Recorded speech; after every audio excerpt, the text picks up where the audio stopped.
Her voice reached me before I even saw her. Bright, polished, practiced. And "This is my husband." My steps froze mid-stride, the program booklet bending in my hand as if it were suddenly too heavy to hold. Rows of white coats shimmered under overhead lights, a sea of applause, congratulations, scripted dreams. And standing at the center of it, my wife, smiling as if nothing about her life had ever lived in the dark. She stood beside a tall man, clean suit, confident posture, one arm around her waist like he had rehearsed it for years. I heard her repeat it, clearer this time. "This is my husband." The man responsible for who I am today. Her friends turned toward him in admiration, pride swelling around them like a bubble that excluded me entirely. My pulse didn't spike, my breath didn't stutter. Everything inside simply quieted. It felt almost surgical, the way the world thinned, sharpened, rearranged itself around the moment. The laughter, the flashes of cameras, the polite clinking of champagne glasses. I watched her lean into him. And in that instant, a truth surfaced that had been waiting for me like a final diagnosis. Something had been dying long before today, and now I was staring at the corpse. I stepped closer, not enough to interrupt, just enough to witness. My face neutral, my hands steady. The calm that only arrives when pain has already decided it no longer needs permission to exist. What I did next wasn't loud, it wasn't violent, but it drained the room of sound, every last drop. 2 months earlier, I dismissed the first sign, a late-night message on her phone, a notification she hid faster than a blink. Study group, she said, extra rounds, faculty pressure. She looked tired, overworked. I believed her. I always believed her. Working 3 jobs had a way of erasing suspicion. You're too exhausted to doubt, too loyal to question. My hours blurred. Warehouse at dawn, clinic janitorial shift in the afternoon, rideshare until midnight. My life reduced to a cycle that existed entirely so hers could rise above it. She used to thank me, softly, gratefully. Then the tone changed. Distance, polite impatience, distraction disguised as ambition. I offered support. She offered half smiles. I bought groceries. She bought excuses. I asked how exams went. She asked for space. But the moment I should have paid attention was the night she accidentally called me instead of muting herself. I heard a man's voice in the background, steady, familiar, intimate in a way that didn't need words. She ended the call immediately. Later she explained it away with ease. "Just a professor, you're overthinking." I apologized. She didn't. And quietly, brick by brick, something inside me cracked. Not enough to break, just enough to let the truth drip through. A graduation photo of her with a group I had never met.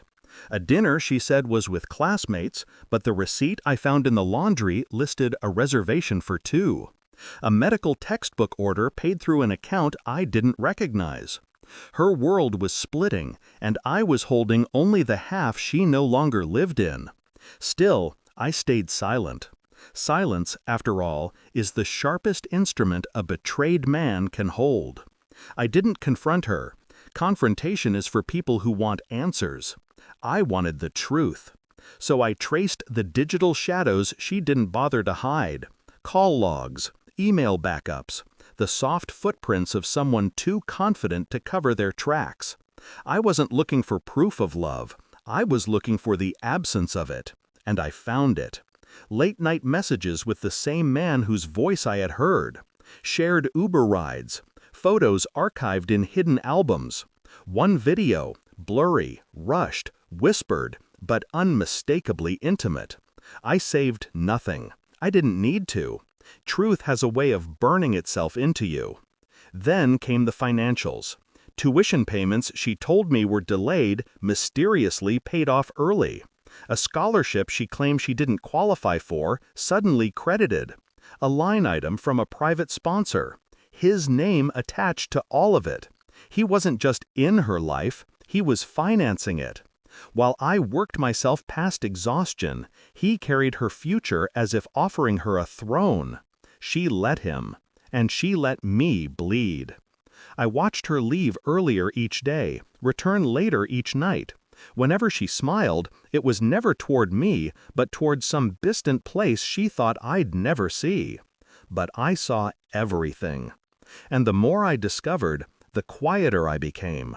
Silence can suffocate a liar faster than confrontation. And she never noticed. Not even when I stopped asking if she needed help. Not even when I stopped waiting for her to come home. Not even when I stopped being the man she pretended to love. By the time graduation came, I already knew exactly who she would introduce. I just didn't expect her to call him her husband. That part was new. Or maybe it wasn't. Maybe she'd been rewriting her life long before today, and I was just the last to read the new version.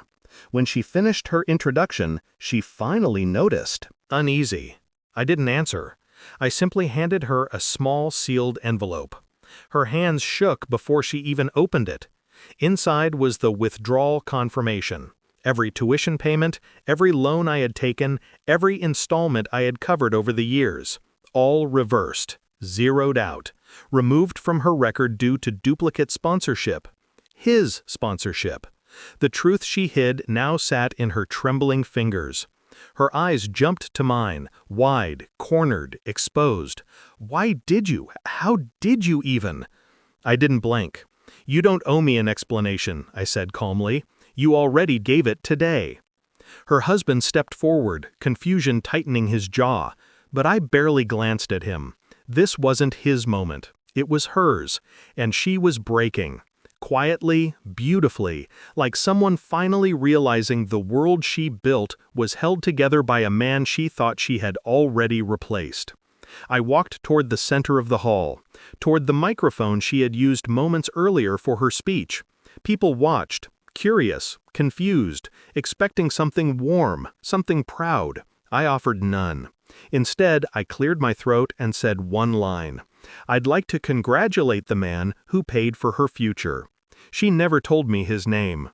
A ripple moved through the hall, whispers, shock, a shifting of weight as people turned toward her and him. A surgical silence sliced the celebration clean down the middle. She rushed forward. Stop, please, don't do this. But I was already stepping away from the mic. I didn't need to say more. The truth had done the cutting for me. He looked at her then, really looked, seeing not a woman he saved, but a woman who lied, used, and rewrote her life to hide the man she discarded. The pride on her face evaporated. Her own friends pulled away, and in the hollow stillness that followed, she reached for me as if remembering only now that I once held her entire life together. Please, she whispered, don't leave. I looked at her, really looked, and felt nothing. Not pain, not anger, just clarity. You already replaced me, I said. I'm simply stepping aside. I left the hall without waiting for anyone's reaction. Graduation speeches resumed behind me, but the applause never returned to its original warmth. Something had been poisoned that couldn't be undone. Outside, the air felt cleaner than it had in years, not because I was free, but because I had finally stopped pretending. People think betrayal shatters you, but it doesn't. It empties you.